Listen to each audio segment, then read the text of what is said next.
Hello friends, welcome back to our channel.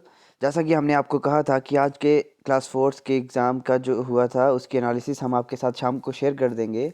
तो इस video में हम जो इंग्लिश सेक्शन आई थी उस एग्ज़ाम में उसको डिस्कस करने जा रहे हैं। तो लेट्स मूव टू इंग्लिश का क्वेश्चन नंबर 1 और वी कैन से पेपर का क्वेश्चन नंबर 41। तो पहला क्वेश्चन है इंग्लिश सेक्शन में, fill in the blanks with the correct option. Comets dash at regular intervals. इस क्वेश्चन के चार ऑप्शन हैं: appears, appearing, appearing, appear and in appearing. इसका सही आंसर है ऑप्शन नंबर सी। ऐसा क्यों है? क्योंकि ये जो टेंस है ना इस सेंटेंस में, ये है प्रेजेंट इंडेफिनिट, और प्रेजेंट इंडेफिनिट में अगर कोई सिंगुलर चीज़ है, सिंगुलर के साथ एस या ई एस लगता है, और प्लूरल के साथ ना तो एस लगता है ना ई एस लगता है। और चूंकि प्रेजेंट इंडेफिनिट टेंस है तो आई एन जी भी नहीं आएगा इसमें, ना ही बी पार्ट होगा ना ही डी पार्ट होगा। एंड ए पार्ट में अपीयर्स लिखा है, एस लगा है, लेकिन कॉमेट्स जो है ये प्लूरल फॉर्म है। तो इसलिए the right answer will be option number C. Okay, let's move to the next question. Choose the antonym of the underlined word. The conversation she had with her long lost friend was acrid. इसका सही answer है sweet. B part is the right answer. Okay,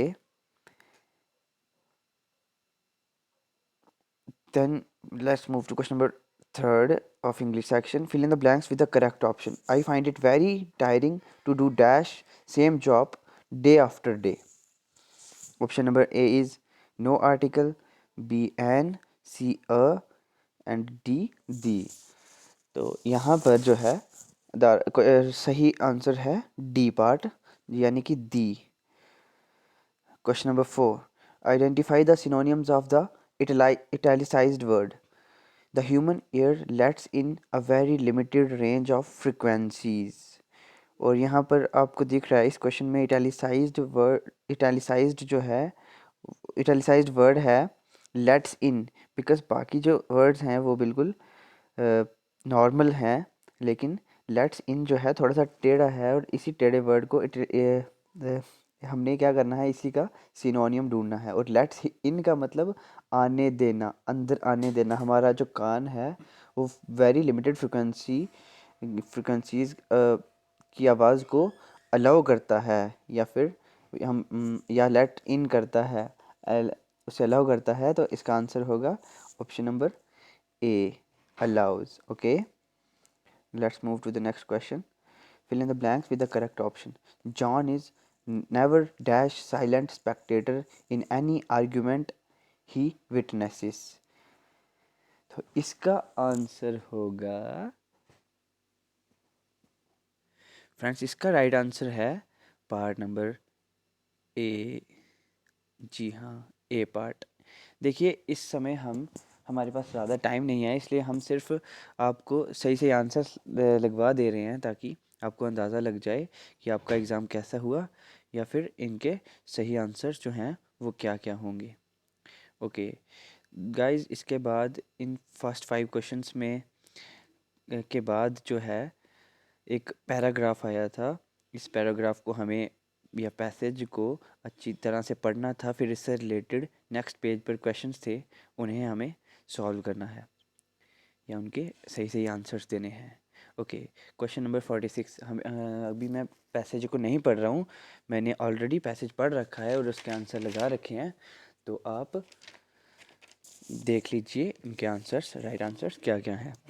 okay, now, as inferred from the passage, the skeleton of a pterosaur is distinguishable from that of the bird by the A part, length of its wingspan, B, hollow spaces in its bones, C, anatomic origin of the wing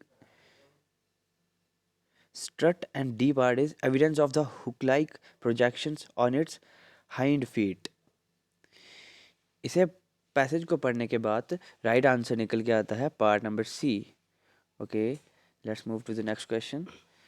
from the view point of T H Huxley, as given in the passage, which of the following statements is the most likely to agree with? इस question का answer right answer है part number B, यानी कि environmental capabilities and physical capabilities often influence the appearance of an animal. Okay, now let's move to the next question. Question number 48. The view that the pterosaurs rose into light winds from the crest of the waves to become airborne is viewed by the author as A. Revolutionary, B. Unlikely, C. Unassassinable, and D. Part probable. The right answer to this question is unlikely. मैं आपको फिर बता रहा हूँ, मैंने ये paragraph पढ़ रखा है तो इसलिए मैं आपको राइट आंसर्स बता रहा हूँ. ओके, तो next question is as seen in the passage scientists generally agree that scientists ने ये एग्री कर लिया था कि जो टेरोसॉर्स थे वो रेप्टाइल्स थे. The pterosaurs were reptiles. Option number D is the correct answer. Okay, next question. According to the passage which of the following is the characteristics of the pterosaurs. इन जो चार ऑप्शन दिए गए हैं इन सब में से टेरोसॉर्स की करेक्टरिस्टिक्स क्या थी? इसका राइट आंसर बनता है ए पार्ट. और ए पार्ट क्या है कि the pterosaurs were not able to hold their wings were not in use. यानी जब वो विंग्स का इस्तेमाल, अपने पंखों का इस्तेमाल नहीं कर रहे होते थे, तब भी वो उन्हें फोल्ड नहीं कर सकते थे. यह उनकी करेक्टरिस्टिक्स थी. ओके, नाउ पैसेज के क्वेश्चंस खत्म हुए. क्वेश्चन नंबर 51 है यहाँ पर. Choose a word that is spelled correctly and fill in the blanks. हमें उस वर्ड को चूज करना है, उस ऑप्शन को हमें ढूंढना है, उसे टिक करना है जिसका स्पेलिंग यहाँ करेक्ट लिखा गया है और उसी को इस ब्लैंक में भरना है. The house they inherited belongs to grandfather. Belongs to dear grandfather आएगा यहाँ पर कि उनके ग्रैंडफादर का हाउस था. बाकी कोई भी ऑप्शन इससे मैच नहीं करता है और ना इसलिए इसका आंसर होगा डियर ग्रैंडफादर. उनके ग्रैंडफादर का हाउस था. Okay, next question. Find the antonym of the underlined word. I stopped a man on the road side and asked him for help. मैंने एक आदमी को रोड साइड पर रोका और हेल्प के लिए पूछा. और रोकने का ऑपोजिट इन चारों में से यहाँ नेविगेटेड सबसे अप्रोप्रिएट दिखता है, क्योंकि रोकना और नेविगेट का मतलब है रास्ता दिखाना. यहाँ स्टॉप्ड का विलोम नेविगेटेड होगा. Okay, let's move to the next question. Choose the correct preposition to complete the sentence. They are sitting dash the bench. देखिए, हमें पता है बेंच के ऊपर बैठा जाता है. A part is above, B on, below नीचे, अक्रॉस आगे पीछे. यहाँ इसका अप्रोप्रिएट आंसर ऑन बनेगा, क्योंकि ऑन का मतलब है जब कोई चीज़ किसी के ऊपर हो और टच में हो. लेकिन अबव इसलिए नहीं होगा क्योंकि वो बेंच के ऊपर तो बैठे हैं लेकिन उसके साथ टच हैं. अब अबव तब यूज़ किया जाता है जब वो उस चीज़ बेंच से टच ना हो, तो हम अबव यूज़ करते. Let's move to the next question. Next question is fill in the blank with the correct preposition. She is dash the ticket counter dash the park.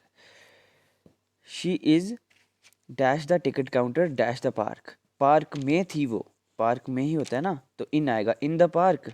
और उससे पीछे आएगा, देखिए ऑप्शन नंबर ए और सी में इन है. ठीक है, इन दोनों में से कोई एक आंसर हो सकता है. लेकिन उसी तरह फर्स्ट ब्लैंक में देखें हम, पहला है ऑन. तो टिकट काउंटर के ऊपर तो कोई होता नहीं, ना ही कोई बैठता है ऊपर, अपनी अपनी चेयर पर बैठते हैं. तो अब option number C will be the correct answer.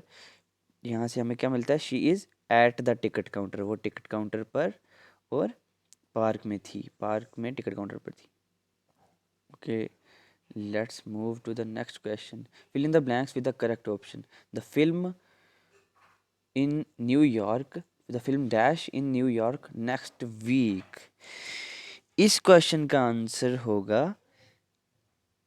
A B C. Open, opened, opens, opening.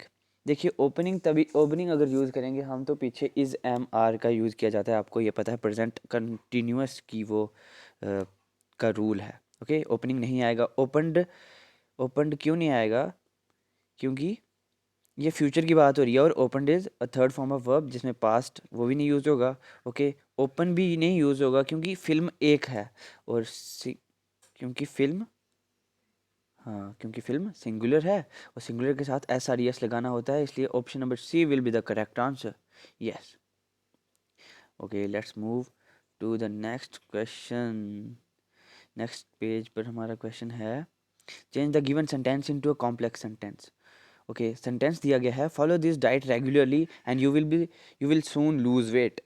A part, हमें इस सेंटेंस से इस सिंपल सेंटेंस से हमें एक कॉम्प्लेक्स सेंटेंस बनाना है। ऑप्शन नंबर ए क्या है? Regular dieting will lead to weight loss. If you follow this diet regularly you will soon lose weight. Following this diet regularly helps to lose wait.